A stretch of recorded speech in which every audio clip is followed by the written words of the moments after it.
Introduction दे देता हूँ। मैं डीके भावसा और मैंने 10 इयर्स तक फिलासफी पढ़ाया है। और ये जो शिवराज सिंह चौहान जो एमपी के चीफ मिनिस्टर हैं ना, उन्होंने हमारे साथ में एमए किया 81-82 में भोपाल की हमीदिया कॉलेज, ठीक है। और डिफरेंट यूनिवर्सिटीज में पढ़ाया है। उसके बाद थ्रू यूपीएससी में एचआरडी मिनिस्ट्री, जो कि अब दैट्स एजुकेशन मिनिस्ट्री, शिक्षा मंत्रालय, उसमें करीब मैंने 25 इयर्स उसमें वर्क किया है as a deputy education adviser, ठीक है।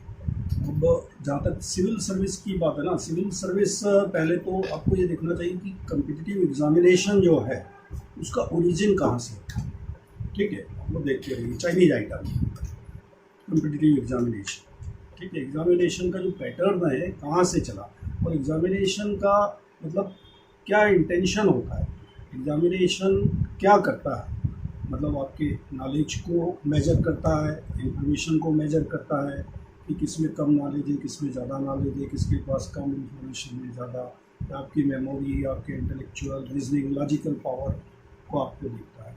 तो ये सब चीज़ें तो ठीक है, चूँकि आपका फोकस जो है यूपीएससी है, तो यूपीएससी के लिए जब यदि आपको प्रिपेयर करना है तो कैसे प्रिपेयर करें।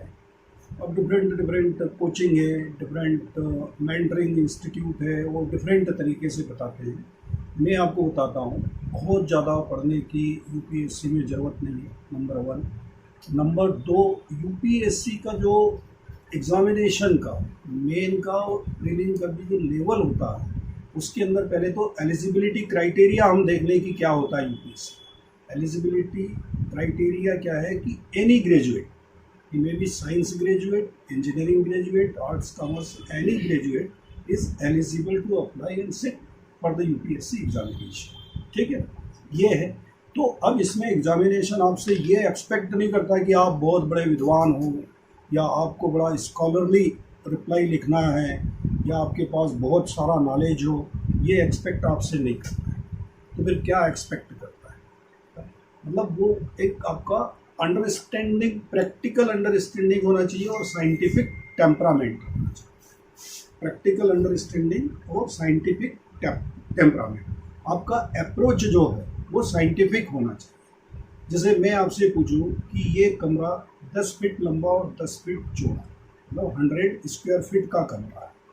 अब इस 100 स्क्वायर फीट के कमरे में हमें मान लीजिए 6 बाय 6 इंच की टाइल्स लगानी है, तो कितनी टाइल्स लगेगी। तो सिंपल सा आप इसको वर्कआउट करेंगे, कैलकुलेट करेंगे, और वो तो ये आपका साइंटिफिक हुआ। या तो कोई गैस लगा के बोले ये बोले तो वो अनसाइंटिफिक अप्रोच होता है उसका, ठीक है ना। हम उसको वर्कआउट करके वो कर सकते हैं। तो अब इसका प्रिपरेशन कैसे करना है, प्रिपरेशन मतलब स्टार्ट कैसे करना है।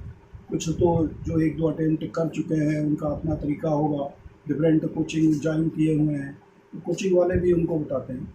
लेकिन मतलब बेस्ट वे जो प्रिपरेशन का, पहले तो आप ये सोचिए कि यार कुछ कैंडिडेट्स होते हैं फर्स्ट अटेम्प्ट फर्स्ट रैंक, ऐसा उनमें क्या है और ऐसा हम में क्या नहीं है कि 4th अटेम्प्ट प्रीलिम भी क्वालिफाई नहीं कर पा रहे, या 4th अटेम्प्ट मेन भी दिया, इंटरव्यू भी दिया, लेकिन सिलेक्ट ही नहीं हो पाए किसी भी के लिए भी। तो ये आपको पहले सोचना चाहिए। मतलब 2 चीज़ें इसमें कि how to think and what to think, क्या सोचना है और कैसे सोचना है। क्योंकि आपको पकड़ना है, एग्ज़ाम को पकड़ना है कि ये एग्ज़ाम है क्या। यदि एक बार उसको पकड़ लेंगे ना, एग्ज़ाम की आत्मा को पकड़ लेंगे आप, तो 100% ये समझिए कि कम मेहनत में आपका सिलेक्शन हो जाए। अब स्टार्ट कैसे करें इसको। स्टार्ट करने के लिए सबसे पहले आप 15-20 साल के प्रीलिम के क्वेश्चन पेपर और क्वेश्चन पेपर को पढ़िए और समझिए उसको, इसको क्वेश्चन पेपर सेटर जो है उसकी दिमाग को। मतलब आप क्वेश्चन पढ़ने के बाद में मल्टीपल चॉइस है, 4 है, एक पे आप टिक करेंगे, फिर सोचेंगे यार गलत हो गया, ठीक। गलत होना ठीक होना इम्पॉर्टेंट नहीं है, ठीक है। उसका कोई इम्पोर्टेंस नहीं कि आपने गलत किया ठीक किया, आपको पता था नहीं पता था, आपका गेस ठीक बैठ गया नहीं बैठ गया, इसका इम्पोर्टेंस नहीं है। आपको पकड़ना ये है कि इसने ये प्रश्न क्यों सेट किया और ये 4 ऑप्शन ही इसमें क्यों डाले। आपको ये पकड़ना है, मतलब कि क्वेश्चन पेपर सेटर के दिमाग, उसके बिहेवियर को, उसको पकड़ना है। यदि उसको पकड़ लेंगे आप तो वो की हो जाएगा, ठीक है। और फिर उसके बाद कैसे प्रिपेयर करना वो अभी मैं आपको बताता हूँ। तो उसको पकड़ना है। अब उसको पकड़ने का क्या तरीका है कि आप कैसे पकड़े उसको। जैसे फॉर एग्जांपल मैं आपको बताता हूँ, एक क्वेश्चन पूछा गया कि भाई चाबहार पोर्ट किस कंट्री में, इंडिया, बांग्लादेश, पाकिस्तान, ईरान। तो ये ईरान में। इसका कोई इंपॉर्टेंस नहीं है। जरूरत ये सोचने की ये क्वेश्चन क्यों पूछा इससे है कि चाबहार तो ईरान में है, हमारा तो कोई मतलब ही नहीं है, तो ये क्वेश्चन क्यों पूछा उसने।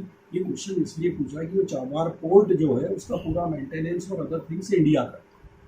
तो एक चीज इस क्वेश्चन से क्लियर होती है कि क्वेश्चन पेपर सेटर वो क्वेश्चन पूछता है जिसका लिंकेज इंडिया से, जिसका लिंकेज हमारी कंट्री से हो, कि हमारा वहाँ कहीं की पार्टिसिपेशन है, हम कुछ कर रहे हैं, तो वो क्वेश्चन आपसे पूछेगा, ठीक है। ये एक हो सकता है और दूसरी चीज़ें भी हो सकती है।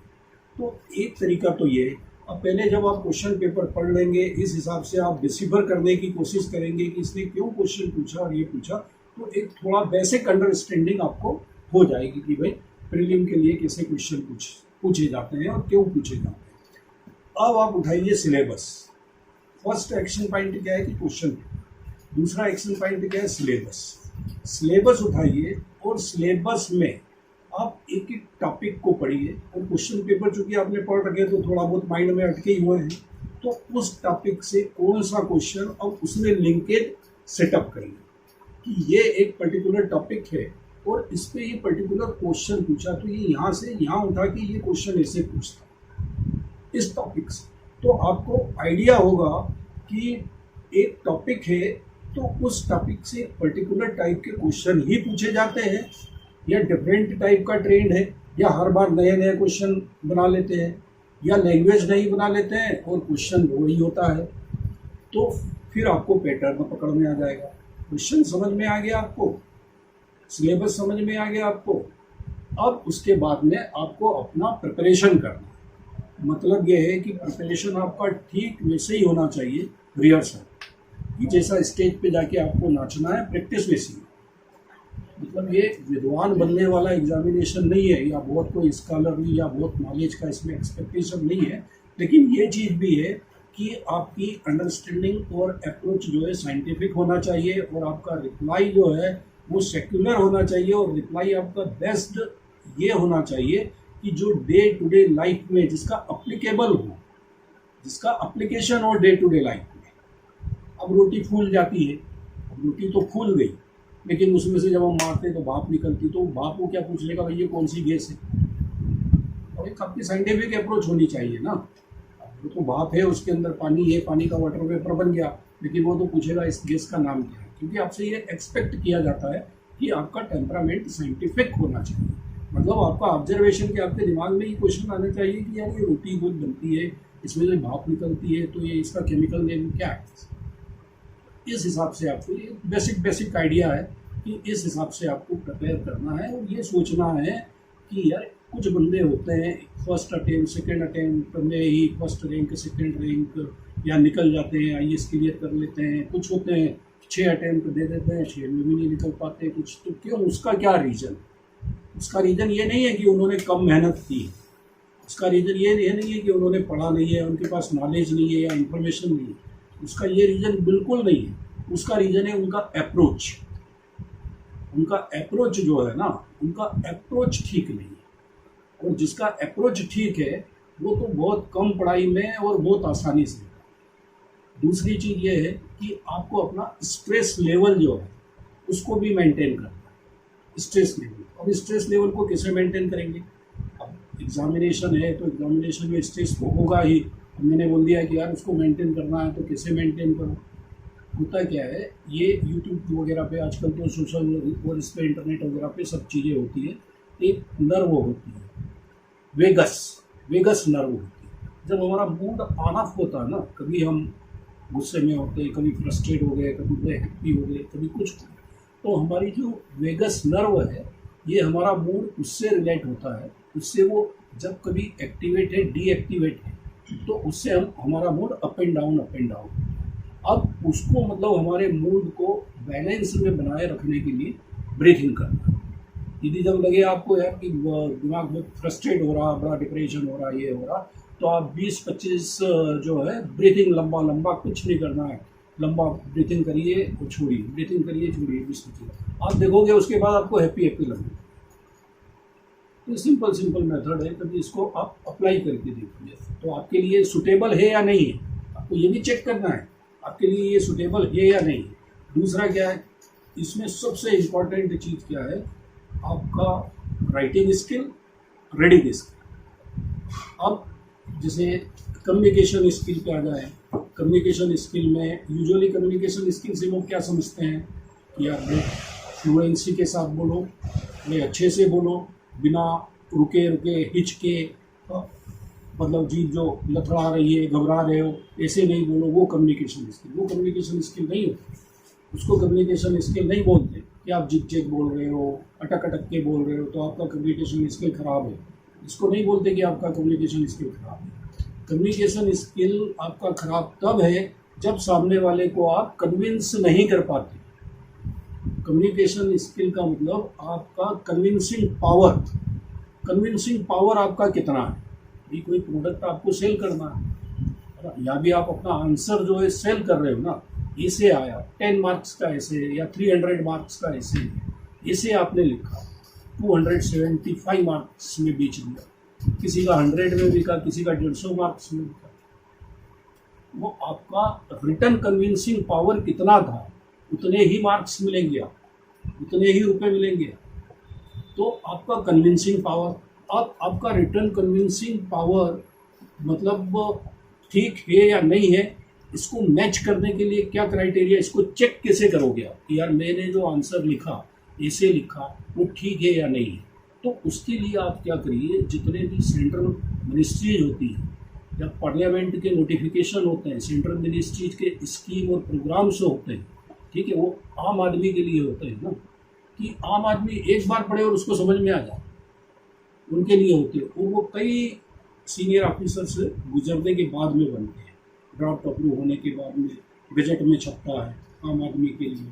तो उसको देखिए कि उसका लैंग्वेज और उसका प्रेजेंटेशन और उसका सिस्टम क्या है, और आपने जो लिखा है उसमें लैंग्वेज, प्रेजेंटेशन और आपका सिस्टम क्या है।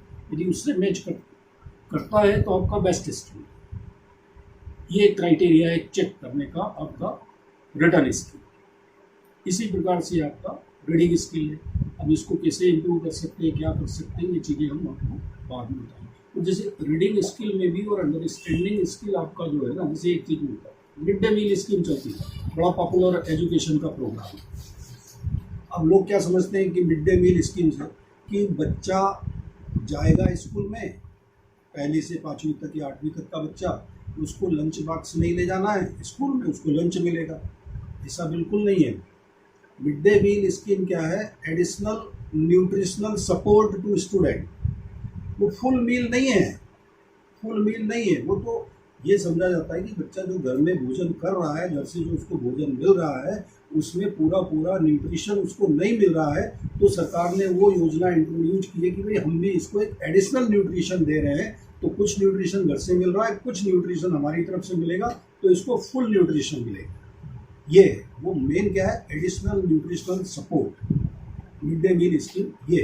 तो जब आप ये लिखोगे, और फिर क्यों बनाई गई, क्योंकि बच्चों को एनरोल किया जाए, फिर बच्चा स्कूल तक आए, उसको रिटेन किया जाए, और वो अपना एलिमेंट्री एजुकेशन सक्सेसफुली कंप्लीट करे, इसलिए बनाई गई। अब इतना आप लिख दोगे तो 10 मार्क्स से आपको 10 मार्क्स मिल पाएंगे।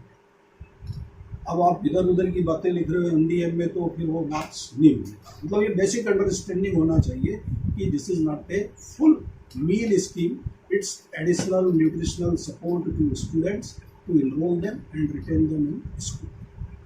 ये ऐसी बहुत सारी चीज़ें हैं, ये बाद में और सारी चीज़ें आपको बताएंगे।